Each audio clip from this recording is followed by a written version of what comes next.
Berjumpa kembali bersama saya Putri Desi Wulansari dari Fakultas Perikanan dan Kelautan UNAIR. Pada kesempatan kali ini, kita akan memberikan penjelasan tentang bagaimana cara melakukan pemeriksaan parasit pada insang. Tujuannya dari pengamatan insang adalah kita ingin mengetahui jenis ektoparasit yang menginvestasi insang. Dan metode yang bisa kita gunakan, pertama kita bisa mengamati secara langsung, yaitu dengan bantuan lup atau kaca pembesar, atau dengan bantuan dari mikroskop stereo. Yang kedua, metode yang bisa kita gunakan adalah melakukan pengerokan atau scraping. Kemudian hasil dari scraping kita amati di bawah mikroskop cahaya. Nah, dari kedua metode tersebut, jika kita melakukan pengamatan insang secara langsung, kita bisa melihat bagian-bagian insang yang menjadi tempat pelekatan parasit. Jadi ketika kita mengambil insangnya secara utuh, kemudian kita amati secara langsung, maka kita bisa melihat di mana parasit-parasit tersebut menempel pada insang. Apakah di lamela insang, atau mungkin di tulang insang. Kemudian yang kedua, dengan melakukan pengamatan insang secara langsung, kita masih bisa memungkinkan untuk melihat secara utuh bentuk dari parasit. Karena insang yang kita dapat dalam keadaan utuh, kemudian kita tidak melakukan scraping. Sedangkan jika kita melakukan pengamatan insang dengan cara scraping artinya kita melakukan pengerokan dengan bantuan scalpel, pengamatannya bisa terdistorsi oleh adanya lembar-lembar insang. Jadi ketika kita melakukan pengambilan insang, kemudian kita lakukan scraping atau kerok pada lembar insang, bisa saja lembar-lembar insang ikut terkerok. Nah, lembar-lembar insang yang terkerok inilah yang bisa menjadi faktor pengganggu adanya pengamatan. Untuk bahan-bahannya bisa kita lihat pada video berikut ini.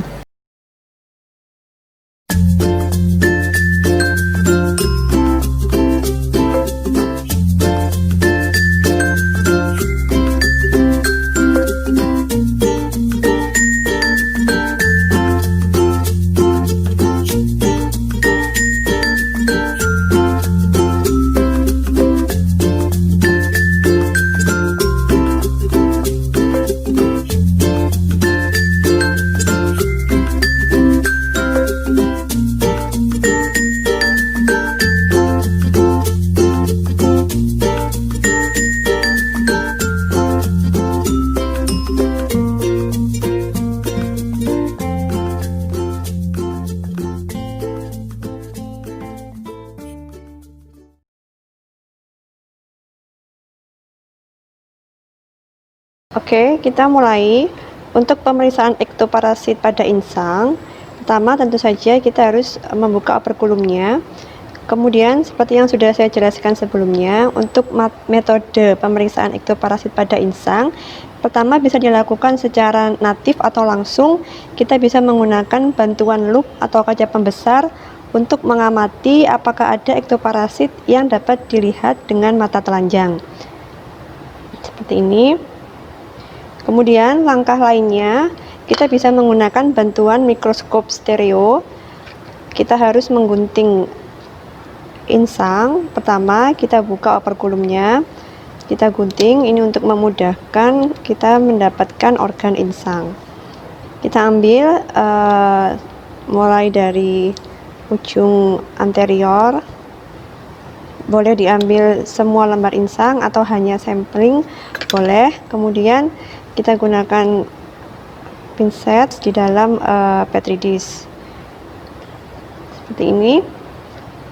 Nah, ini kemudian kita letakkan di atas mikroskop stereo untuk dilakukan pengamatan lebih lanjut. Silakan rekan-rekan sekalian untuk memilih pembesaran berapa yang ingin dipakai. Nah, kemudian supaya lebih memperjelas, mempermudah kita mengamati, mengobservasi apa saja yang ada di insang, maka bisa kita setiap lembar dari insang sambil mata pengamat mengamati menggunakan lensa okuler.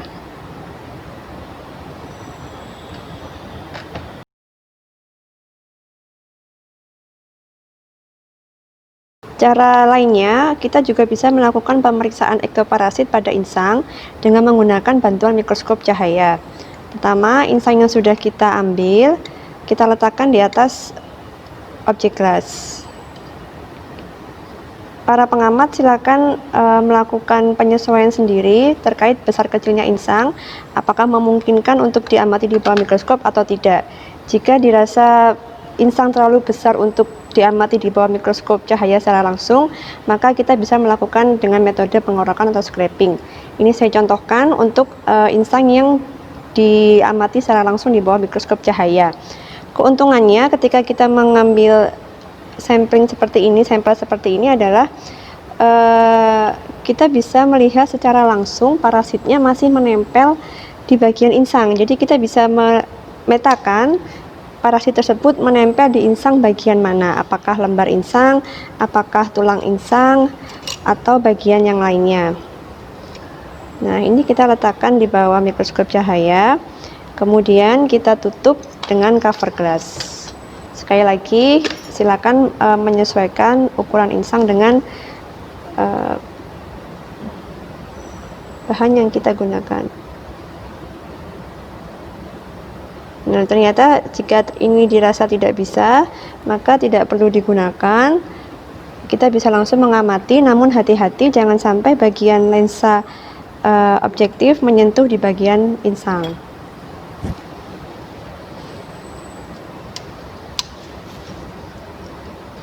Nah, jika sudah seperti ini, kita tinggal menyesuaikan cahaya dan perbesaran yang dibutuhkan.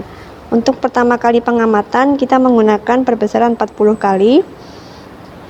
Sama seperti metode secara langsung, kita juga bisa melakukan penyisiran di bawah mikroskop untuk lebih melihat secara detail apakah ada ektoparasit yang menginvestasi pada insang.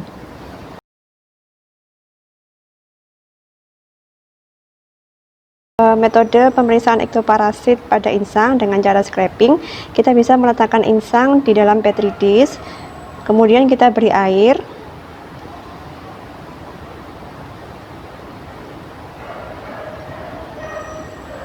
secukupnya. Nah, kemudian kita lakukan pengerokan atau scrap pada helai insang. Tujuannya adalah kita ingin melepaskan jika ada ektoparasit yang menempel pada insang.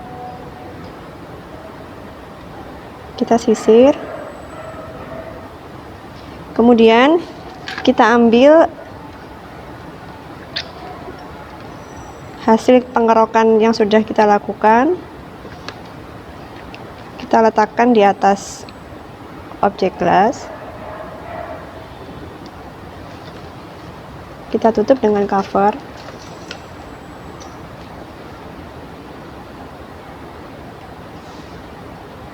Seperti ini, kemudian kita amati di bawah mikroskop.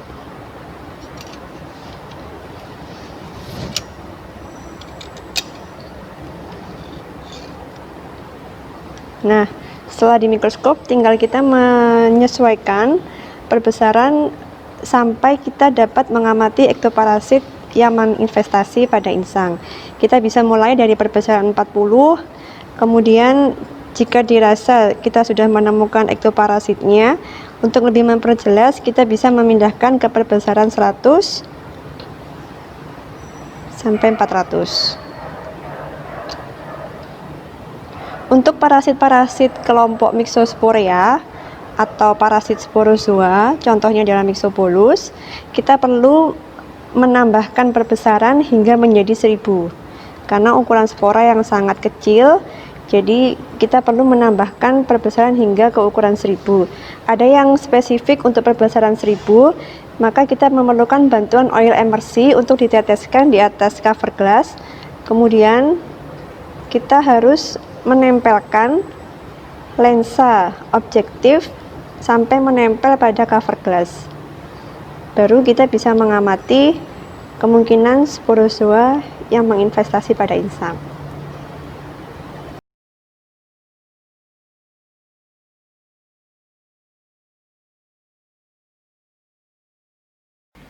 Nah, ini saya jelaskan, saya tampilkan beberapa contoh dari ektoparasit yang mungkin ditemukan pada insang, baik pada ikan benih maupun ikan yang sudah berukuran dewasa atau konsumsi.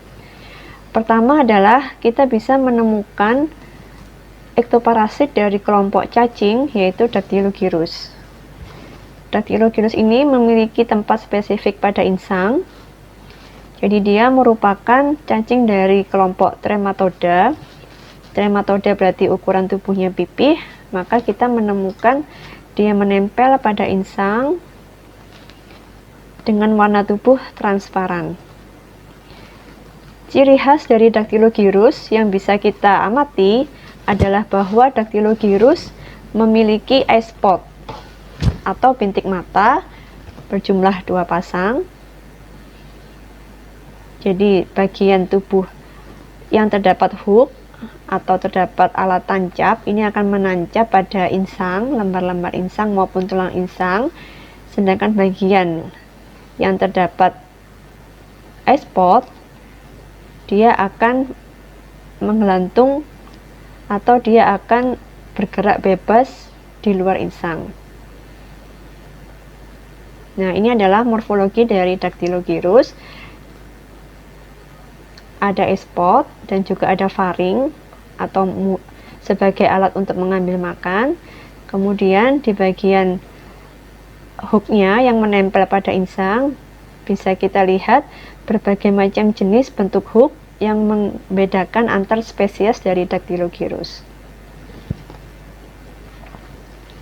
Nah, ektoparasit lainnya yang mungkin kita temukan pada insang yaitu dari kelompok Myxosporia. Parasit ini ketika menempel pada insang akan menimbulkan gejala klinis yang khas, yaitu timbulnya nodul pada insang. Seperti yang bisa dilihat pada gambar, ini adalah nodul yang ada pada insang, dan ketika nodul ini kita pecah atau kita amati di bawah mikroskop, maka kita bisa melihat adanya Myxosporia atau dari kelompok Myxobolus. Myxobolus ini adalah ektoparasit yang berukuran mikron, jadi ukurannya sangat kecil, hanya bisa kita lihat dengan bantuan mikroskop, dan dicirikan adanya kapsul polar. Nah, ini bentuk karakteristik yang khas dari Myxobolus. Ada berbagai macam jenis spesies dari Myxobolus, dan dia dibedakan berdasarkan bentuk ukuran tubuh, ada yang oval, ada yang bulat, seperti pada gambar.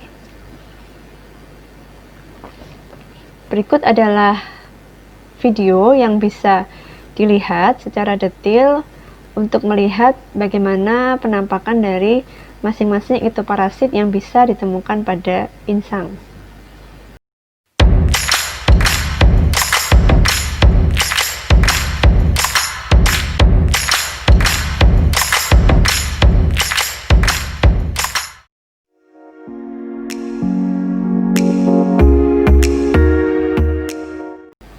Terima kasih.